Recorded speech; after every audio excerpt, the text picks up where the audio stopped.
Well, hey guys, I hope y'all had a wonderful weekend. I had a pretty good weekend. It rained a lot, which we really need here, but I was still able to get out and get some sun, so I'm very happy with that.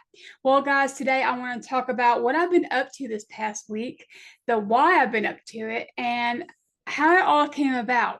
Also, do we need exercise on a ketogenic lifestyle, more specifically carnivore? We're going to look into that. Stay with me.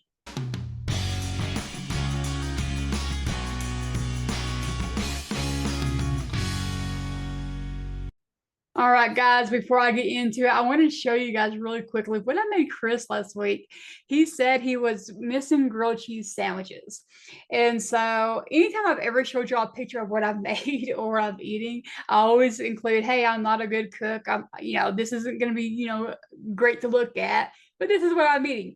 But this time, I'm not going to do that. In fact, I'm very proud of this. And I think it looks really good, which is why I'm excited to show you guys. But anyways, look at this grilled cheese sandwich that I made for him. Does that look good? I think it does. If you don't think it does, just be nice. Anyways, Chris loved it. He said it tasted like a grilled cheese. He said it was the closest thing that we've tried in the last couple of years. With different carnivore buns and et cetera, that he felt it came the closest to the real thing. So I was just really proud of that, guys. I just wanted to share that with y'all. Thank you so much for indulging me on that. All right, well, let's get to the video topic at hand. Okay, so what I've been up to in the last week and how did it come about? Well, if you noticed on the thumbnail, I put something about 100 push-ups a day.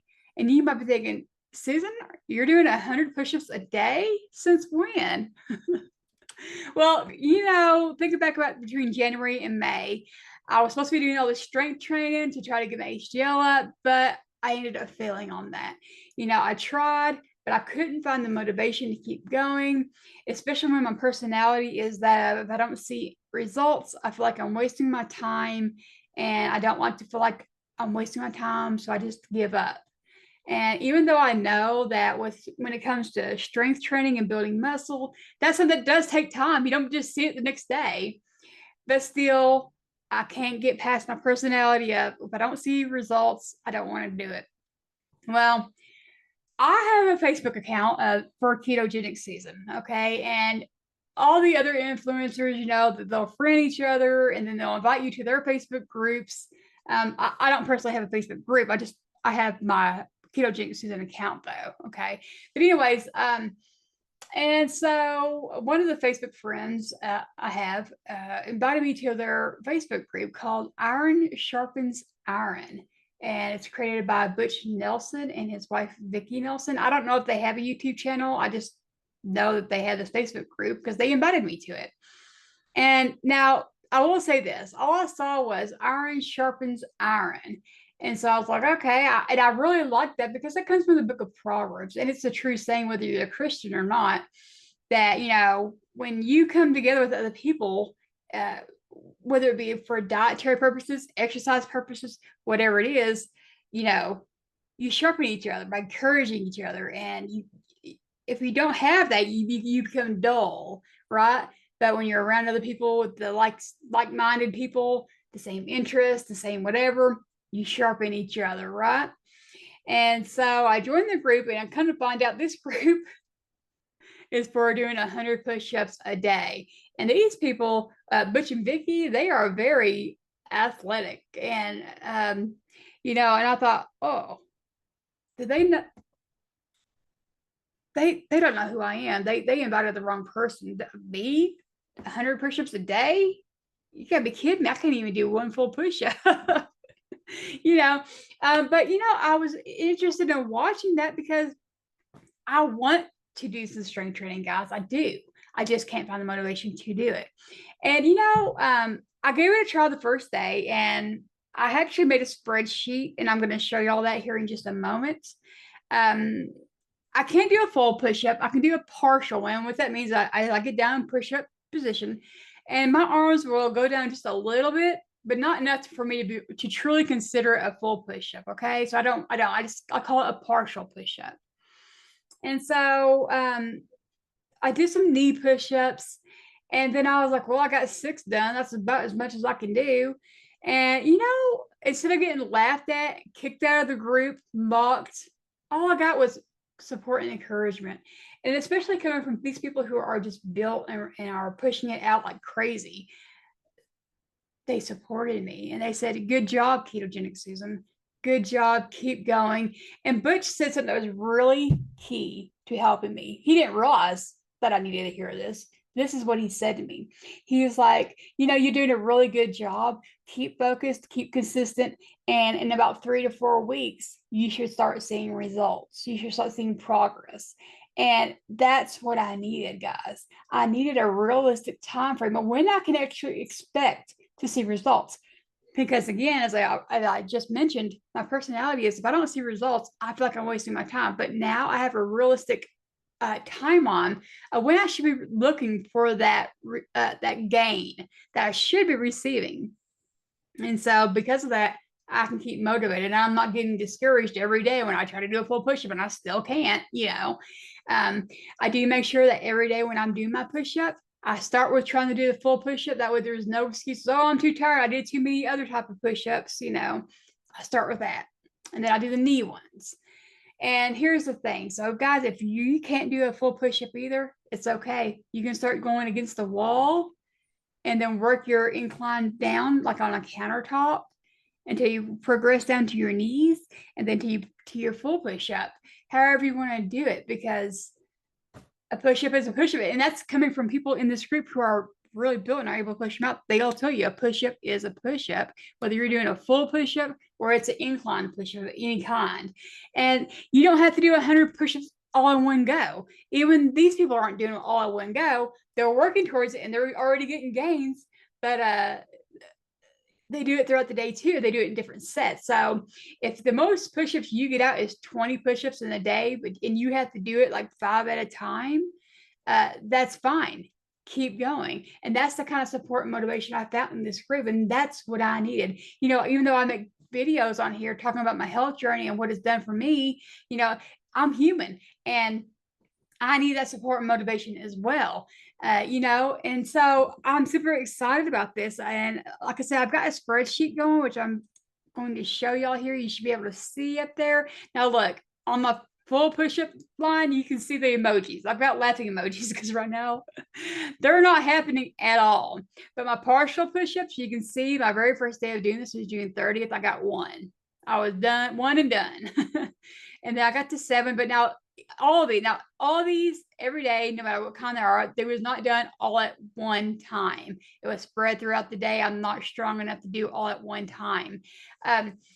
I would say this, that, I need to get better at making sure that when I do a set, I go until I can't go anymore. And as I go throughout these days, as you can see, I get more and more in. I'm learning where my max is. Now, on the 5th and 6th, you can see my push-ups kind of tapering off.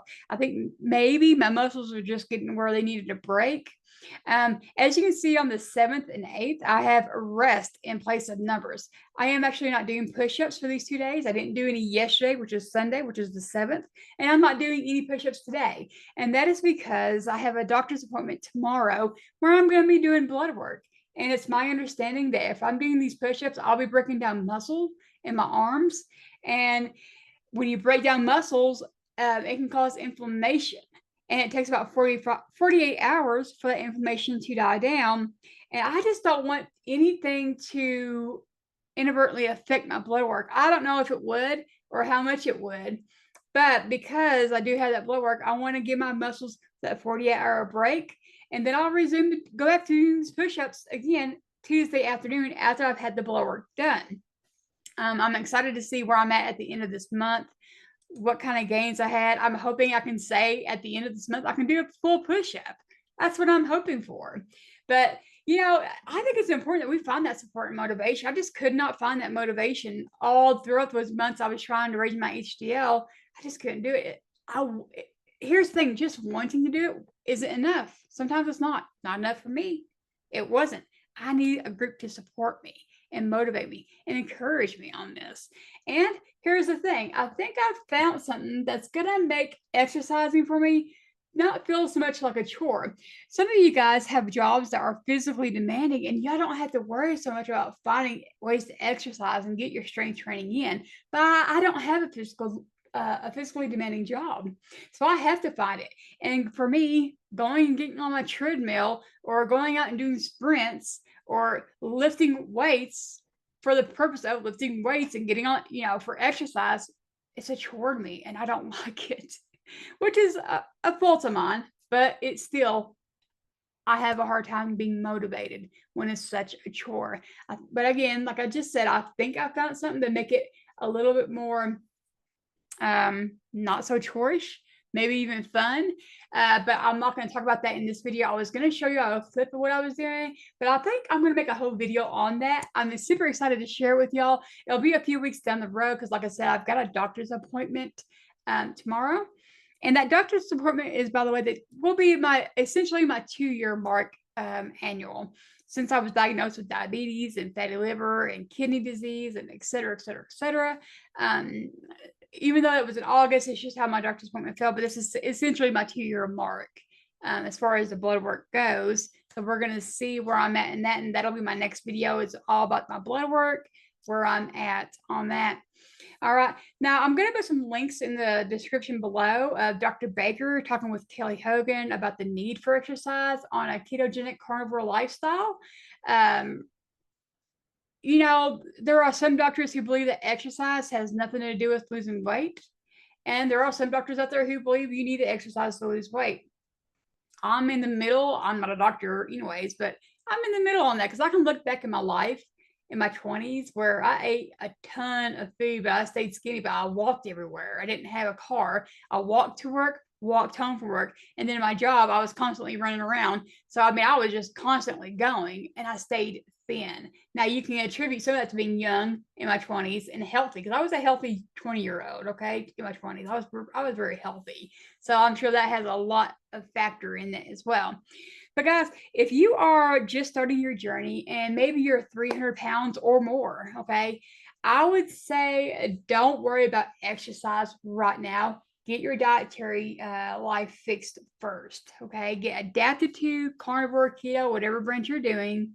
Get adjusted to that first. That's a hard enough change when you're coming from the standard American diet as it is. Don't stress yourself out by trying to do all this at once, okay? Besides, when you weigh so much, when you're trying to do exercise, it can actually be very detrimental to your body. All that weight come up and down on your spine and on your bones, it can actually hurt your body. So relax, get your dietary change first because that is the core foundation of your health, okay? And getting it back is changing your diet. That's the first and foremost thing that we should be focused on. Okay, the weight will come off, some faster than others, but it will come off. And then as you drop your weight, then you can start incorporating some exercise, but do it gradually. And that exercise may just be doing more things around your house, cleaning more things, what have you, okay? And then work up to doing more physical activities. But in the end, Dr. Baker would say that, yeah, he believes that we should be doing exercise for our longevity and overall health, not specifically to lose weight. And here's the thing that makes sense about exercise not helping with weight loss, though, because when you think about it, when you are exercising just for the sole purpose of burning your energy to lose weight, well, then you get hungry. And we are going off the whole philosophy of eat when you're hungry, don't eat when you're full, right? Or don't eat when you're not hungry. Well, if you're doing exercise to burn your energy, it just means you're going to be hungry and you're going to eat again, which means you're going to consume the calories that you just worked your butt off to burn, right? So it's like you're on a wheel and you're just chasing your tail. So in that way, it makes sense that, exercise really doesn't help in terms of weight loss.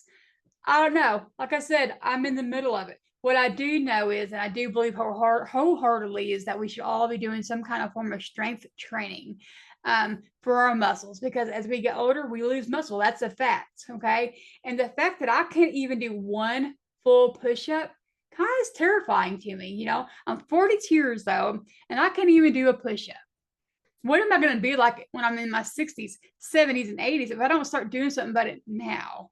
Okay. So I do want to build that muscle. I just had to find the proper support and motivation to get me going. Hopefully this support and motivation will keep going, and that this isn't just going to be a temporary boost of motivation that I have. I hope I can stick with it. But right now I'm completely motivated and excited. Now I will say this: you don't have to do push-ups. Although I've looked up and they say push-ups is one of the greatest exercises that you can do for muscle strength training and building. It works your arms, your whatever there's a deltoids. Are these your deltoids? Anyways, guys, these, and I didn't realize this, but push-ups will also help your core, okay, your core strength, which your core strength is very much needed for balance and support of your spine. And so if you're like me and you can't even do a full push-up, maybe even countertop push-ups are too much, you can go to the wall and just give yourself a little incline against the wall and just kind of do this, and don't think of yourself as doing anything less. That is still workout. And if you can only do one at a time before resting, so be it. Do that. Just stay consistent with it and do as many as you can throughout the day. And then eventually, hopefully you'll see some gains as well. But this is what my plan is. This is what I'm going to be doing. I am going to do the video on what else I've found that I think is going to help me do my exercising and not feel so chorish, and that hopefully it'll keep my motivation going. But that'll be a few videos away. My next video will be all about my blood work, and then Chris and I are going on vacation next week, and so I'm going to have a video more about that. But then after that, I'm going to get back to this topic, and I'm excited to share with y'all what I've got in store and what my plan is. All right, my friends. Well, it's been a pleasure. I'll see y'all in the next video. Bye-bye.